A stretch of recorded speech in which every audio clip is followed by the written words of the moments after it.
Drama dimulai saat Sunho terjatuh dari gedung sekolahnya. Karena bertengkar dengan temannya, ia tanpa sengaja terdorong hingga jatuh. Sedangkan orang tua Sunho sangat cemas karena mengetahui putranya belum juga pulang, padahal sudah larut malam. Inha mencoba menghubungi putranya namun tak ada jawaban. Lalu ada telepon masuk dengan nomor tak dikenal. Saat diangkat, itu adalah telepon dari rumah sakit yang memberitahukan kalau Sunho mengalami kecelakaan. Mereka pun segera menuju ke sana, di mana keadaan Sunho sangat memprihatinkan karena terjatuh dari ketinggian. Sunho mengalami luka yang sangat serius. Sambil menunggu pemeriksaan dari dokter, mereka hanya bisa berdoa untuk putranya. Lalu datanglah polisi yang bernama Pak Man. Ia bertugas menyelidiki kejadian yang menimpa Sunho. Ada kemungkinan kalau Sunho sengaja mengakhiri hidupnya karena mendapatkan masalah atau tekanan yang ia terima. Mendengar itu membuat Inha tak terima. Mana mungkin putranya melakukan hal tak masuk akal seperti itu. Namun Pak Man menambahkan kalau di sekitar lokasi kejadian, CCTV tak berfungsi dan Sunho ditemukan sendirian. Untuk itulah Pak Man menyimpulkan kalau Sunho sengaja mengakhiri hidupnya. Kenyataan ini membuat Inha dan suaminya hanya bisa menangis tak terima. 무슨 말씀이신지 알겠습니다. Dalam kesedihan itu, dokter telah selesai melakukan operasi, di mana Sunho berhasil diselamatkan. Namun karena benturan keras di kepalanya, ia mengalami pendarahan parah di otaknya. Kemungkinan besar akan koma dengan waktu yang tak bisa ditentukan. Kenyataan ini bagaikan tamparan keras bagi orang tua Sunho. Inha hanya bisa menangis meratapi keadaan putranya. Kabar yang menimpa Sunho membuat pihak sekolah sangat gelisah. Wakil kepala sekolah tak mau sampai kejadian ini membuat nama baik sekolah jadi tercoreng. Karena ada siswa celaka di sekolah ini, ia pun menyalahkan wali kelas karena tak mampu mengawasi para muridnya. Dengan cara apapun, Pak Guru diminta agar membuat para siswa tenang dan tak bergosip tentang kejadian ini. Sementara itu, ada beberapa siswa yang berdiskusi tentang kejadian yang menimpa Sunho. Dipimpin oleh Jonosuk, mereka adalah orang yang telah merundung Sunho. Jika sampai masalah ini ketahuan, mereka pasti akan disalahkan karena menyebabkan Sunho celaka. Sebagai pemimpin, Jonosuk meminta kepada ketiga temannya untuk tetap diam dan seolah tak terjadi apa-apa. Mereka ternyata memiliki video yang sengaja direkam saat kejadian perundungan itu. Dengan adanya bukti ini, mereka sepakat untuk menyimpannya. Hingga setiap siswa mendapatkan giliran untuk mendapatkan pertanyaan tentang kedekatan mereka dengan Sunho dan apakah Sunho memiliki masalah akhir-akhir ini. Namun keempat siswa itu telah sepakat untuk diam dan seolah tak tahu apa-apa. Jawaban para siswa membuat Pak Man tak mendapatkan informasi apapun. Sementara itu, di dalam toilet, para siswi sedang bergosip tentang Sunho, di mana Sunho depresi karena nilainya yang jelek dan ayahnya berselingkuh. Ibunya juga seorang psikopat. Sebab itulah Sunho memilih untuk mengakhiri hidupnya. Mendengar kakak dan kedua orang tuanya dijelekkan membuat Sunho tak terima. Ia pun langsung memberi mereka pelajaran.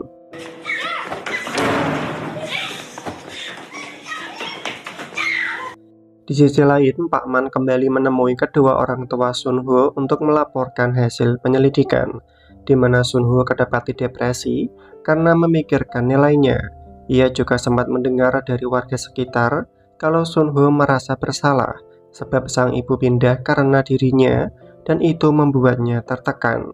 Mendengar alasan itu membuat kedua orang tua Sunho sangat tak terima. Sang ayah merasa alasan itu sangat tak masuk akal. Mojin yakin kalau putranya tak mungkin melakukan hal itu, apalagi ia tak pernah menekan tentang nilainya. Mojin yakin kalau putranya mungkin saja adalah korban dari perundungan. Ia meminta polisi untuk menyelidikinya lebih lanjut. Namun Pak Man berkata kalau ingin melakukan interogasi lebih lanjut, harus meminta penyelidikan ulang dan itu memerlukan bukti yang akurat. Kedua orang tua Sun Ho harus menemukan bukti itu. Mendengar itu membuat sang ibu sangat marah. Padahal ini adalah tugas dari polisi, tapi kenapa malah melimpahkan kepada orang tua korban? Terlebih lagi sengaja menghentikan penyelidikan karena alasan percobaan mengakhiri hidup. Walaupun seperti itu, Pak Man tak mau merepotkan dirinya ke dalam masalah ini, karena jelas tak ada bukti bahwa Sun Ho mendapatkan perundungan. Tak mendapatkan dukungan dari polisi, mereka berdua harus menemukan bukti itu sendiri. Dengan menemukan ponsel dan buku diari milik putranya, pasti bisa menemukan bukti itu. Di saat kebingungan itu, Inha menerima telepon dari sekolah, di mana putri mereka telah melakukan penyerangan terhadap siswa lain. Karena hal ini, orang tua korban tak terima dan meminta pertanggungjawaban. Masalah Sun Ho belum terselesaikan, kini mereka berdua harus menghadapi masalah baru yang disebabkan oleh putri mereka. Orang tua korban tak terima karena putrinya mendapatkan pemukulan. Terlebih lagi, Soho sebagai pelaku tak mau mengakui kesalahannya dan tak mau meminta maaf. Mengetahui itu, sebagai orang tua Soho, Mo Jin hanya bisa meminta maaf atas kesalahan yang dilakukan oleh putrinya. Ia juga meminta Soho agar mau meminta maaf secara langsung. Namun Soho tak mau, karena ia merasa tak melakukan kesalahan. Kenyataan ini membuat orang tua korban semakin marah. Ia menyalahkan Soho karena begitu bangga melakukan kesalahan. Hingga Soho akhirnya bicara bahwa temannya yang memulai lebih dulu dengan mengolok-olok kakak dan kedua orang tuanya. Karena itulah ia tak terima. Walaupun sudah dijelaskan, orang tua korban masih tak terima karena putrinya hanya bicara dan tak perlu diperlakukan dengan kasar. Melihat perlakuan mereka sudah sangat keterlaluan membuat Inha sudah tak tahan lagi. Ia pun membela putrinya dan meminta putrinya untuk keluar lebih dulu. Di sini Inha meluruskan semuanya, bahwa putrinya tak memulai masalah lebih dulu. Mungkin Soho sudah melukai temannya, tapi luka itu bisa segera sembuh, namun tidak dengan perkataan yang buruk. Butuh waktu yang lama untuk menyembuhkannya, bahkan mungkin akan sulit untuk disembuhkan. Mendengar ceramah itu, orang tua korban tak bisa berkata-kata lagi. Lalu saat keluar ruangan, Inha menemui siswi itu. Ia tahu kejadian ini hanyalah masalah kecil. Soho lebih sensitif karena memikirkan kakaknya yang sedang koma. Ia berharap siswi itu mau memahaminya. Mendengar itu, siswi itu hanya bisa menangis sambil meminta maaf. Ia mengaku salah dan tak akan mengulanginya lagi.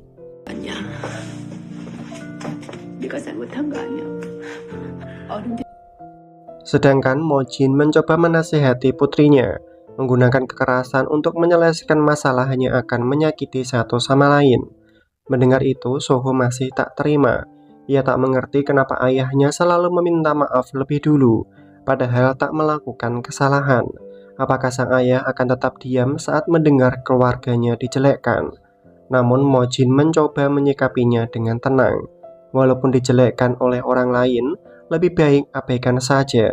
Semua itu pasti akan cepat berlalu, karena terkadang dengan mengalah akan mendapatkan kemenangan. Namun pemikiran itulah yang membuat keluarga ini selalu ditindas. Hal ini juga yang menyebabkan kakaknya mengalami kecelakaan. Soho tak mau menjadi orang yang lemah dan pemaaf. Ia akan membalas mereka yang merendahkan keluarganya. Malamnya Inha tak bisa tidur karena memikirkan putranya. Ia pun melihat foto kenangan saat bersama dengan putranya. Saat larut dalam kesedihan, tiba-tiba Inha mendapatkan pesan video dari orang yang tak dikenal. Video itu adalah video saat Sun Ho mendapatkan perundungan dari teman-temannya. Melihat putranya diperlakukan seperti itu, membuat Inha sangat tak terima. Putranya yang ia besarkan dengan penuh kasih sayang, ternyata mendapatkan perlakuan yang tak manusiawi dari teman-temannya. Inha semakin histeris melihat video itu, hingga Mo Jin datang dan mencoba menenangkan istrinya. Ia juga sama tak terimanya saat melihat putranya disakiti.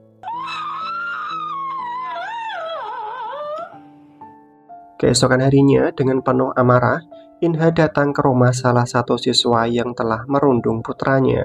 Walaupun perundung itu adalah anak dari temannya sendiri, tapi Inha tak akan memaafkan siapapun yang telah melukai putranya. Sedangkan temannya mencoba melindungi putranya dan menganggap semua itu adalah kesalahpahaman. Mendengar itu membuat Inha semakin marah. Lalu muncullah pelaku yang merundung Sunho. Ia bernama Yongchul. Inha begitu tak terima kenapa bisa Yongchul melakukan itu kepada temannya sendiri. Melihat video itu begitu kejamnya mereka memukuli Sunho. Sedangkan Yongchul hanya bisa beralasan kalau itu hanyalah bercanda. Itu hanyalah permainan untuk bersenang-senang. Mendengar itu Inha semakin emosi dan memberikan pukulan.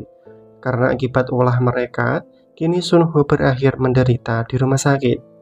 Sementara itu, Mojin datang ke kantor polisi untuk menunjukkan video itu. Dengan adanya bukti ini, ia berharap penyelidikan bisa segera dilanjutkan kembali. Namun, Pak Man masih beralasan kalau kasus ini telah ditangani oleh pihak sekolah dan mereka bertanggung jawab atas kasus ini. Mojin diminta agar menunggu keputusan rapat yang akan dilakukan oleh sekolah. Mendengar itu, Mojin semakin tak terima. Padahal sudah jelas ada bukti perundungan itu, tapi tetap saja Pak Man seolah enggan menanggapi. Karena bukti itu hanyalah kekerasan biasa dan tak membuktikan bahwa Sunho didorong jatuh dari atas. Masih ada kemungkinan kalau Sunho memang sengaja ingin mengakhiri hidupnya. Di sisi lain, Jonosuk sedang ditanyai oleh keluarganya apakah ia ikut terlibat ke dalam kasus yang menimpa Sunho. Namun, Jonosuk menyangkal semua itu, lalu menjelaskan semuanya, bahwa ia hanya menjadi penonton saat Sunho dipukuli. Mendengar itu, sebagai seorang ayah sekaligus ketua yayasan, Pak Jin memberitahu putranya untuk mengakui semuanya jika melakukan kesalahan. Karena mengatakan kebohongan akan menimbulkan kebohongan yang baru, dan itu bisa menghancurkan diri sendiri. Namun satu hal yang harus diingat, alasan Jonosuk tak mengatakan tentang perundungan itu karena tak ingin mengkhianati teman-temannya. Mendengar itu, Jonosuk mulai mengerti maksud dari perkataan ayahnya.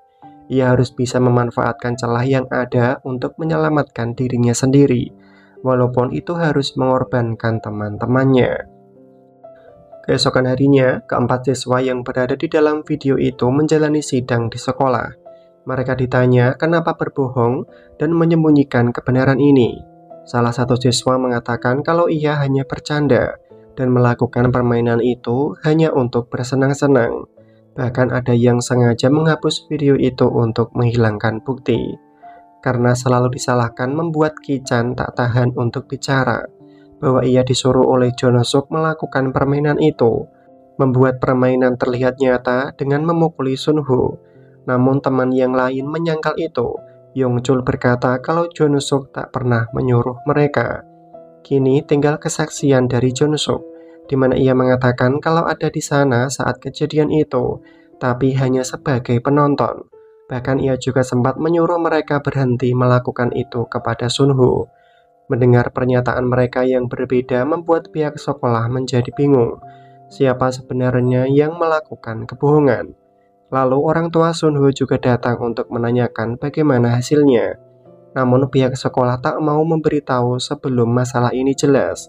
Semua harus tetap dirahasiakan demi melindungi para siswa dari tuduhan. Di sini pihak sekolah seolah-olah sengaja menutupi karena tak mau mencoreng nama baik sekolah. Akibat dari Ki-chan yang memberikan kesaksian yang berbeda dan menyudutkan Jonosuk, ia pun dimusuhi oleh teman-temannya. Ki-chan dianggap pengkhianat dan mulai sekarang ia akan menjadi sasaran bagi mereka. Selang beberapa waktu, orang tua Sunho diberikan surat pernyataan tentang siswa yang telah merundung putranya. Mereka hanya akan dihukum 3 hari kerja sukarela dan 4 jam pendidikan khusus. Pernyataan ini membuat mereka sangat kecewa. Pelaku yang merundung putranya hanya mendapatkan hukuman yang sangat ringan. Sementara itu, ibu Jonosuk mencari sesuatu di kamar putranya. Namun tindakan itu dilihat oleh Jonosuk, di mana ia menyadari kalau ibunya sendiri tak pernah mempercayai dirinya dan menganggapnya sebagai pelaku yang menyebabkan Sunho celaka. Lalu diperlihatkan kejadian malam itu, di mana Enjo ingin menjemput Jonosuk pulang. Namun ia tanpa sengaja melihat Sunho tergeletak tak berdaya. Hal ini pun membuatnya sangat ketakutan dan ingin menelepon ambulan. Namun ia urungkan, lalu memilih menelepon putranya, di mana terdengar jelas suara ponsel putranya berada di atas gedung. Mengetahui itu, Enjo segera menuju ke atas dan menemukan putranya menangis ketakutan sambil berkata kalau ia tak bermaksud melakukan itu dan membuat Sunho terjatuh. Karena tak mau anaknya menjadi tersangka, Enjo meminta putranya untuk segera pergi lebih dulu.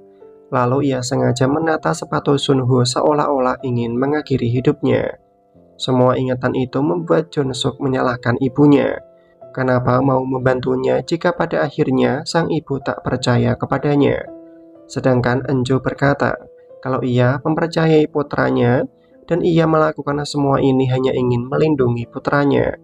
Namun bukannya bersyukur, Jonsuk malah menyalahkan ibunya. Jika sampai Sunho mati, itu adalah kesalahan dari ibunya.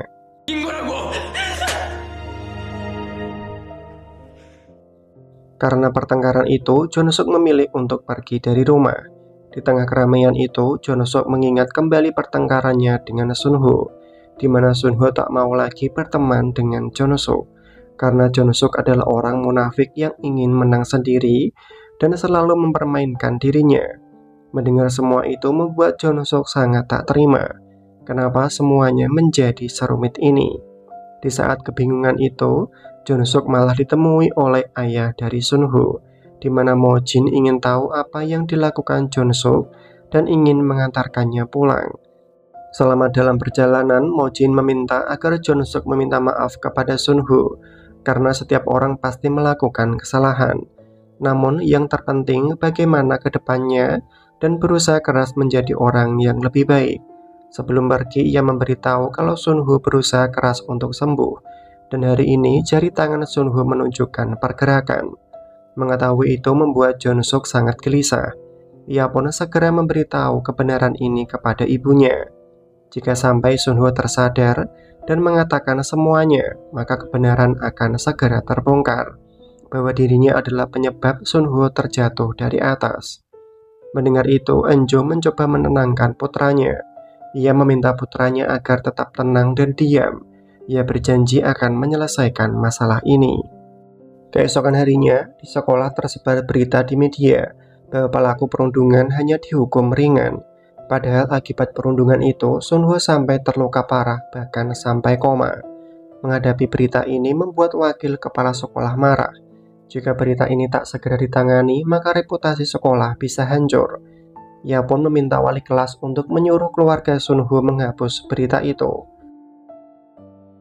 Sementara itu, orang tua pelaku perundungan juga sama tak terimanya. Dengan penuh kekesalan, ia menemui ibu dari Sunho. Dengan memberikan sejumlah uang, ia berharap Inha mau menghapus berita itu. Namun Inha tak mau. Nyawa anaknya tak akan pernah ditukar dengan uang. Lalu datanglah orang tua pelaku yang lain. Ia juga sama tak terimanya dan meminta hal yang sama. Namun saat tahu orang tua pelaku yang lain menyogok dengan uang, ia malah tak terima karena merasa dicurangi. Hingga kedua orang tua pelaku saling menyalahkan. Pertengkaran ini membuat Inha tak tahan dan mengusir mereka berdua.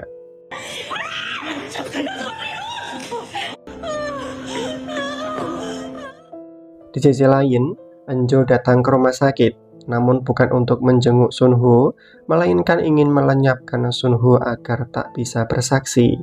Namun saat akan melakukannya, Inha datang lebih dulu.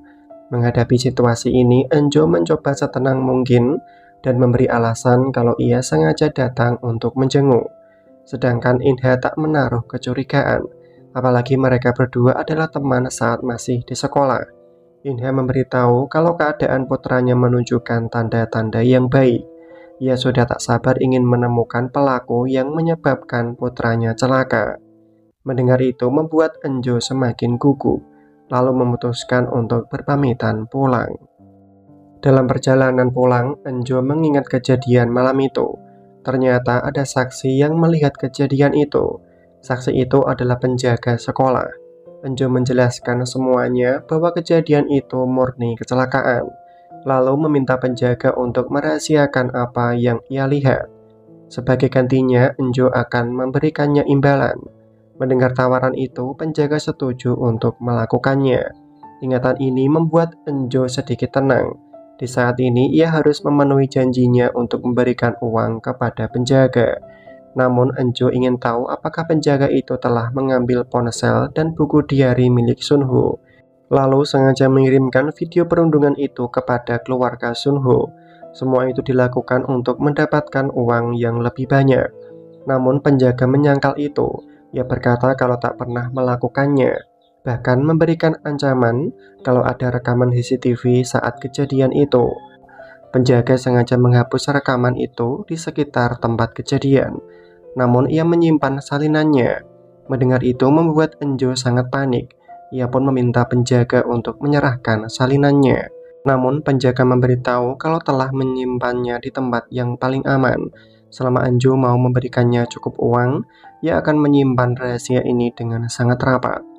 Menghadapi situasi ini, Enjo tak mempunyai pilihan lain dan terpaksa menuruti permintaan itu.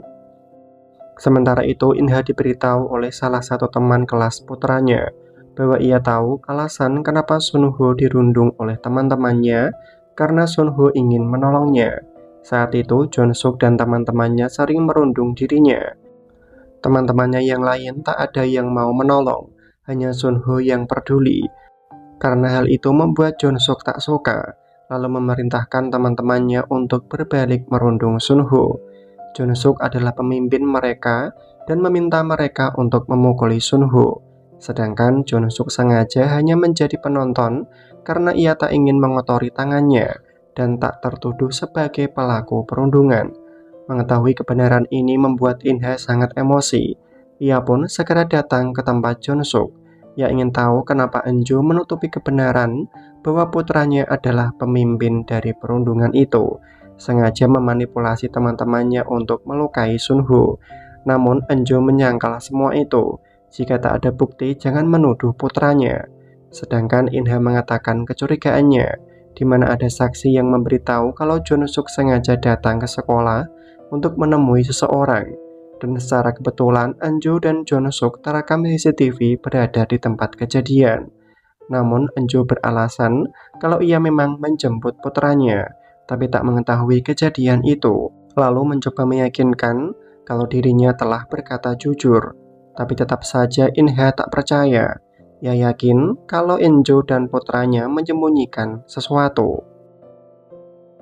Sementara itu, penjaga sekolah sengaja menemui ayah dari Jonsuk, tentu saja untuk mendapatkan keuntungan yang lebih banyak. Namun Pak Jin bukanlah orang yang bodoh.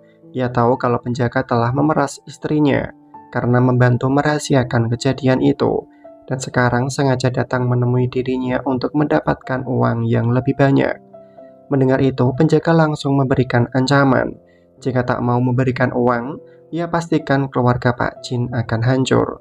Namun Pak Jin menghadapinya dengan sangat tenang. Ia tahu keluarga penjaga telah hancur berantakan.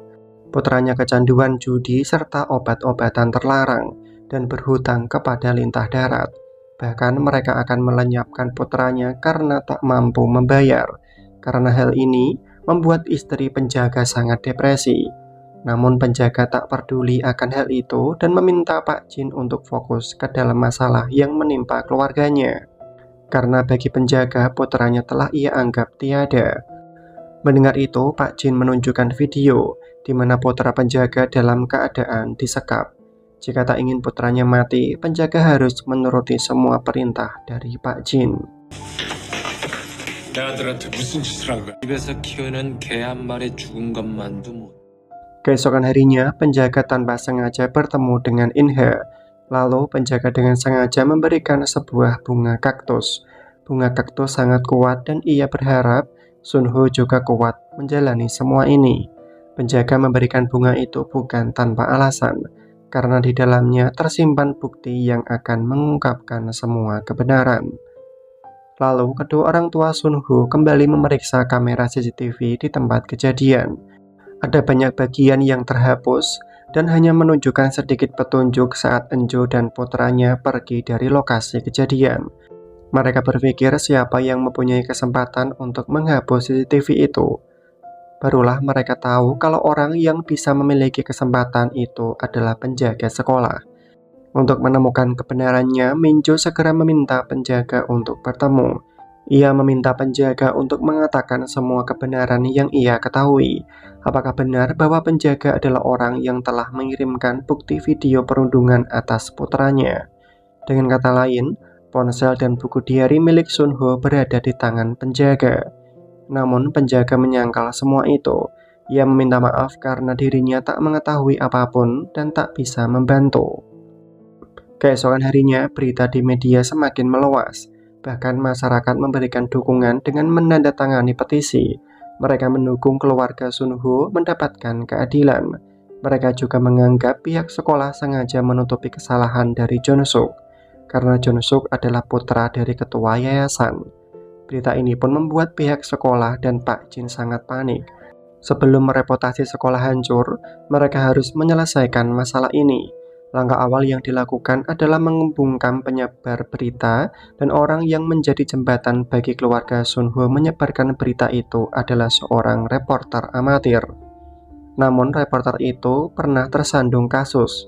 Pak Jin memanfaatkan kelemahan ini untuk menyerang balik. Dengan cepat, berita segera menyebar bahwa reporter itu tak dapat dipercaya karena pernah tersandung kasus. Menanggapi berita ini, masyarakat mulai menyerang balik. Keluarga Sun Ho sengaja membayar reporter amatir untuk menyebarkan fitnah. Situasi ini membuat keluarga Sun Ho sangat bersedih. Kenapa keadaan berbalik menyerang keluarganya? Padahal sudah jelas bahwa Sun Ho adalah korbannya. Sedangkan Mo Jin mencoba menenangkan istrinya, hingga mereka berdua saling menguatkan demi untuk mendapatkan keadilan terhadap putranya. Belum selesai masalah yang menimpa putranya, kini mereka berdua harus dihadapkan dengan masalah yang baru. Orang tua siswa yang merupakan pacar dari Sun Ho sangat tak terima. Ia mengatakan bahwa Sun Ho bukanlah korban, melainkan pelaku. Sun Ho telah melakukan hal yang tak pantas terhadap putrinya, hingga menyebabkan putrinya mengalami gangguan jiwa. Dae adalah korban dari kekejaman yang dilakukan oleh Sun Ho.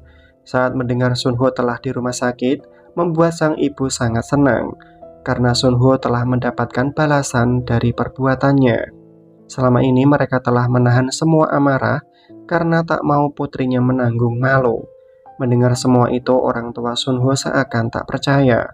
Mo Jin berkata kalau ini pasti ada kesalahpahaman. Ia sangat yakin kalau putranya tak mungkin melakukan hal itu. Namun mereka tak mau mengerti. Sun Ho telah menghancurkan masa depan putrinya. Mereka berdua sangat emosi dan meminta orang tua Sun Ho untuk segera pergi. Kenyataan ini membuat Kinha sangat terpukul. Menghadapi putranya terbaring koma sudah membuatnya sangat hancur. Dan sekarang ada masalah baru yang menuduh putranya menghancurkan kehidupan orang lain. Inha tak tahu lagi harus melakukan apa. Sampainya di rumah, semua ketakutan itu memenuhi pikiran Inha. Ia takut kalau semua tindakan itu memanglah benar. Lalu apa yang harus ia lakukan? Putra yang ia besarkan dengan penuh kasih sayang, kenapa harus berakhir seperti ini? Namun sebagai seorang ibu, Inha masih berusaha melindungi putranya, dengan percaya kalau putranya tak mungkin melakukan hal itu. Dan sekarang Inha tak mau lagi mengingat masalah ini dan menganggap semua ini tak pernah ia dengar.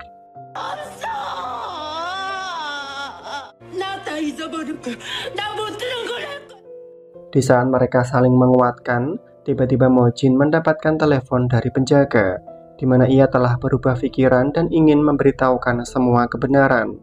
Namun saat akan mengatakan semuanya, tiba-tiba dari belakang ia ditabrak oleh mobil truk. Telepon langsung terputus. Mo Jin sempat mendengar benturan keras. Ia mempunyai firasat buruk kepada penjaga. Hingga keesokan harinya, Mo Jin dipanggil oleh polisi. Ia diberitahu kalau penjaga sekolah tewas dalam kecelakaan tabrak lari. Itu menandakan ada seseorang yang sengaja mencelakai penjaga, agar kebenaran tak pernah terbongkar. Setelah semua kejadian itu, polisi baru sadar dan meminta diberikan waktu lebih lama untuk menemukan pelaku.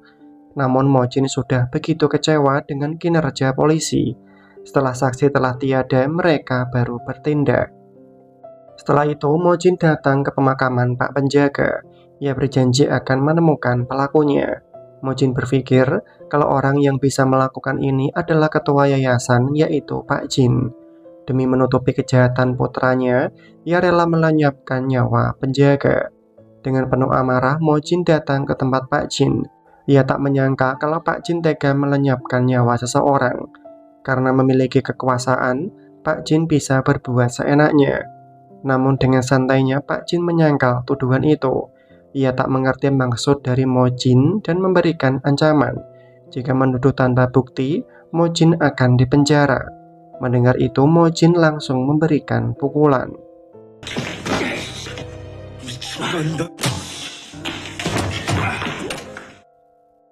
Sementara itu, Pak Polisi berhasil menemukan bukti baru berupa riwayat panggilan yang dilakukan oleh penjaga kepada Pak Jin. Saat peristiwa itu terjadi, Pak Polisi meminta Pak Jin menjelaskan kenapa penjaga lebih dulu menelepon Pak Jin daripada menelepon ambulan. Sedangkan Pak Jin beralasan kalau ia memang mendapatkan telepon itu, tapi hanya urusan sekolahan. Lalu polisi juga heran kenapa penjaga juga menelepon Enjo sampai beberapa kali. Di sini Enjo ragu untuk menjawabnya. Apalagi saat polisi memberitahu sebelum kecelakaan itu, penjaga sempat menelepon Mojin dan ingin memberitahukan kebenaran. Pernyataan ini membuat mereka semakin panik. Namun Pak Jin mencoba tetap tenang dan mengatakan kalau ia tak ada hubungannya dengan semua ini. Dan itu adalah tugas polisi mencari tahu siapa pelakunya yang menyebabkan kecelakaan itu. Setelah polisi pergi, Enjo sangat tak menyangka kalau pelaku yang melenyapkan penjaga adalah suaminya. Kenapa bisa suaminya melakukan hal sekejam itu? Namun Pak Jin mencoba menenangkan Enjo. Ini adalah cara satu-satunya untuk menyelamatkan putra mereka. Di saat perdebatan itu, Pak Jin mendapatkan telepon dari Pak Polisi. Mereka mendapatkan fakta baru bahwa Enjo kedapati memberikan uang dengan jumlah yang besar kepada penjaga. Demi kelanjutan penyelidikan, Pak Jin dan Enjo diminta untuk datang ke kantor polisi. Polisi secara tegas menanyakan alasan kenapa Enjo memberikan uang itu. Apakah untuk uang tutup mulut? Sedangkan Enjo mengatakan kalau penjaga hanya meminjam uang. Namun polisi tak langsung percaya. Apalagi dari rekaman CCTV, Enjo menaruh uang itu di loker stasiun. Cara ini biasa digunakan untuk membayar pelaku kejahatan. Mendapatkan pertanyaan itu, Enjo beralasan kalau penjaga sendiri yang menyuruhnya. Dan ia menegaskan kalau telah mengatakan yang sebenarnya. Untuk sementara waktu, mereka berhasil lolos. Namun polisi tahu kalau mereka telah berbohong. Hanya tinggal menunggu bukti untuk mengungkap kebenaran. Malamnya, Mojin dan Inha sedang memikirkan cara untuk menemukan bukti. Lalu Mojin mengingat bunga kaktus pemberian dari penjaga, di mana penjaga pernah berkata kalau kaktus bisa bertahan di tengah gurun pasir dan seperti oasis. Mungkinkah kaktus ini menyimpan sesuatu yang bisa dijadikan petunjuk? Untuk itulah Mojin segera menghancurkan pot bunga itu, yang ternyata di dalamnya ada ponsel milik Sunho. Di dalam ponsel itu ada bukti rekaman saat kejadian itu terjadi. Sunho dan Jonsuk terlibat perseteruan. Sunho ingin tahu kenapa Dae diambil kehormatannya, namun belum jelas siapa pelakunya.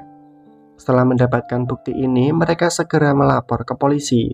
Adanya bukti ini semakin jelas kalau pelaku yang mendorong Sunho adalah Jonsuk. Sedangkan Enjo melakukan segala cara untuk menutupi kebenaran itu dengan menyuap penjaga. Polisi pastikan semua yang terlibat ke dalam masalah ini akan mendapatkan hukuman. Mereka pun segera bertindak untuk menangkap pelaku. Sedangkan Enjo mengakui kalau dirinya telah salah karena menyembunyikan kebenaran ini. Di saat itu ia tak berpikir dengan jernih dan hanya ingin menyelamatkan putranya, lalu meyakinkan kalau tragedi yang menimpa Sunho murni kecelakaan. Namun polisi ingin tahu apakah Enjo tahu siapa dalang dari tabrak lari yang menimpa penjaga. Enjo berkata kalau ia tak mengetahui akan hal itu. Sementara itu Pak Jin sedang mendampingi putranya mendapatkan pertanyaan dari polisi. di mana Jong-suk menegaskan kalau ia tak pernah mendorong Sun-ho dan itu murni kecelakaan. Jong-suk memang sempat berdebat dengan Sun-ho karena masalah dahi, tapi ia tak pernah melukai Sun-ho. Jawaban ini membuat polisi tak puas. Ia akan menyelidikinya lebih lanjut. Mendengar itu, Pak Jin tak terima. Kenapa putranya yang masih di bawah umur diperlakukan seperti itu? Harusnya ia ditangani divisi wanita dan remaja. Karena belum memiliki bukti yang kuat, untuk sementara waktu mereka dilepaskan. Saat keluar, mereka berpapasan dengan Mo Jin dan In-ha, di mana In-ha terlihat sangat marah karena mereka adalah penyebab putranya mengalami penderitaan tapi masih bisa terbebas. Sampainya di rumah, Enjo mendapati berita telah menyebar kalau istri ketua yayasan telah menyewa penjaga untuk menutupi kebenaran. Putra ketua juga berada di atas saat Sun-ho terjatuh. Ini seolah saling berhubungan, apalagi penjaga juga tewas karena masalah ini. Adanya berita ini membuat mereka semakin terpojok. Sedangkan saat sampai di kelas, semua teman-teman Jong-suk mengolok-olok dirinya. Mereka mengecam tindakan Jong-suk yang bermuka dua dan bisa berlindung dari kejahatan karena anak dari ketua yayasan. Nyataan ini membuat Jong-suk sangat marah. Ia tak terima diperlakukan seperti ini. Sementara itu, keadaan Sun-ho mulai membaik. Ia telah tersadar dari komanya. Hal ini pun membuat mereka sangat bahagia. Dengan tersadarnya Sun-ho, maka kebenaran akan segera terungkap, di mana mereka ingin tahu kejadian yang sebenarnya. Apakah memang benar Sun-ho sengaja didorong oleh Jong-suk? Namun Sun-ho tak membenarkan itu. Ia mengatakan kalau kejadian ini murni kecelakaan. Saat itu ia berdebat dengan Jong-suk, namun tanpa sengaja ia malah terdorong dan terjadilah kecelakaan itu. Di sisi lain, karena rasa bersalahnya yang begitu besar, Jong-suk tak mau lari lagi, apalagi saat ini ia mendengar kabar kalau Sun-ho telah tersadar. Jong-suk memutuskan untuk mengakui semuanya kepada polisi, bahwa ia sengaja mendorong Sun-ho. Namun tiba-tiba polisi mendapatkan telepon dari Mo Jin, di mana Mo Jin memberitahu kalau Sun-ho telah tersadar dan menceritakan semuanya. Jong-suk tanpa sengaja melakukannya dan itu murni kecelakaan. Mendengar pernyataan mereka berdua yang berbeda membuat polisi kebingungan. Namun Jong-suk tetap mengaku kalau ialah yang mencelakai Sun-ho, bahkan ingin melenyapkan dirinya. Tapi untuk sekarang polisi tak bisa mengambil tindakan. Lalu datanglah kedua orang tua dari Jong-suk. Pak Jin meminta putranya untuk segera pulang. Ia juga menegaskan kalau semua perkataan dari putranya tidaklah benar. Namun Jong-suk tetap bersikeras kalau ia adalah pelakunya, hingga membuat Pak Jin semakin marah dan memukul Jong-suk. Menerima pukulan itu membuat Jong-suk kecewa dan memilih untuk kabur melarikan diri. Ia merasa sudah tak ada gunanya lagi ia hidup. Selama ini Jong-suk dibesarkan oleh keluarga yang penuh dengan kebohongan. Ia tak pernah bahagia walaupun terlahir dari keluarga kaya. Semua kasih sayang yang orang tuanya berikan hanyalah palsu, dan kekuasaan yang menyebabkan ia bertindak sesuka hatinya. Rasa bersalahnya terhadap Dahi juga selalu menghantuinya. Dahi menyalahkan Jong-suk karena tak menepati janjinya, hingga ia terpaksa datang ke rumah dan bertemu dengan ayah dari Jong-suk. Di saat itulah kejadian naas itu terjadi. Dahi mendapatkan ancaman, jika berani bicara maka ia akan dilenyapkan. Semua kenyataan ini membuat Jong-suk sangat benci dengan ayahnya, di mana ayahnya tega melakukan hal tak pantas terhadap Dahi, hingga menyebabkan semua masalah ini. Lalu saat Jong-suk ingin mengakhiri hidupnya, ia dihentikan oleh Mo Jin. Dengan sebisa mungkin Mo Jin mencoba menenangkan Jong-suk. Ia memberitahu kalau Sun-ho telah menjelaskan semuanya, bahwa kejadian itu murni kecelakaan. Semua orang pasti melakukan kesalahan, tapi yang terpenting adalah apa yang terjadi setelah itu. Dan ia yakin kalau Jong-suk bisa melewati semua ini dan bisa menjadi yang lebih baik. Hingga nasihat ini membuat Jong-suk tersadar. Ia hanya bisa menangis menyesali semua perbuatannya. 사과도 안 했잖아. 그래야 아저씨가 널 용서하지. 어떻게 될지 모르겠어요, 아저씨. Setelah Jeon-suk menceritakan semua kebenaran tentang tragedi yang menimpa Dae, Mo-jin membawa Jeon-suk menemui ibunya. Namun Mo-jin ingin bicara berdua dengan Eun-jo yang memberitahu kalau pelaku yang telah merendahkan Dae adalah Pak Jin.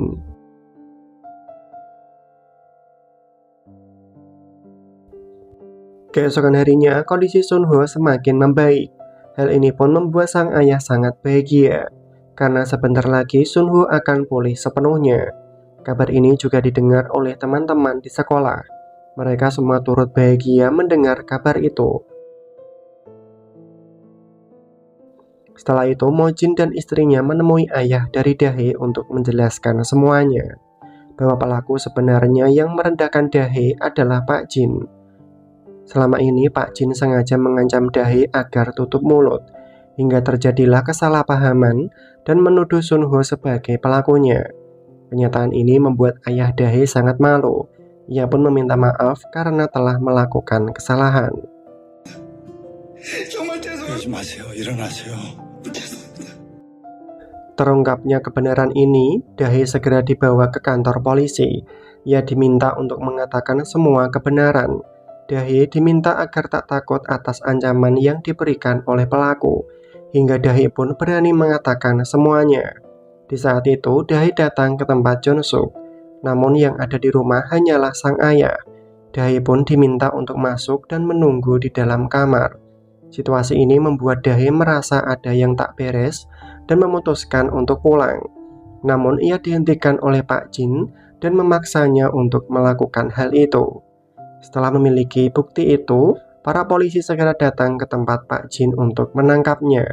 Pak Jin terbukti bersalah karena melakukan hal yang tak pantas terhadap Dae. Walaupun sudah ditangkap, Pak Jin masih tak mau mengakui perbuatannya.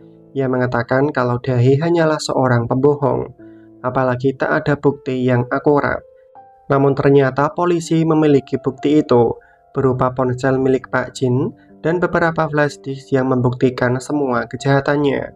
Semua bukti itu diberikan oleh Eun-jo, di mana ia sengaja menjebloskan suaminya ke penjara agar bisa menebus semua kejahatan yang telah dilakukan. Dengan adanya bukti ini, Pak Jin tak bisa mengelak lagi, tapi ia masih mencoba untuk melakukan perlawanan dan bertahan sampai akhir. Di sisi lain, Eun-jo meminta In-ha bertemu untuk meminta maaf atas semua kesalahan yang telah diperbuat. Ia juga bersyukur karena keadaan Sunho telah membaik, lalu memberikan buku diari milik Sunho yang selama ini disimpan oleh suaminya. Sedangkan In-ha memaafkan semua kesalahan itu. Ia tahu kalau Jeon-suk tak sengaja membuat Sunho terluka. Ia juga memahami kalau Eun-jo hanya ingin melindungi putranya, walaupun itu merupakan hal yang salah. Setelah itu, Eun-jo mengunjungi suaminya di penjara. Walaupun dalam keadaan seperti ini, Pak Jin masih belum kalah. Ia tak akan pernah berlutut dan mengakui perbuatannya, lalu mengungkit kalau selama ini telah menjadi pelindung bagi istrinya. Mendengar itu, Eun-jo tak peduli. Setiap kesalahan pasti akan mendapatkan hukuman.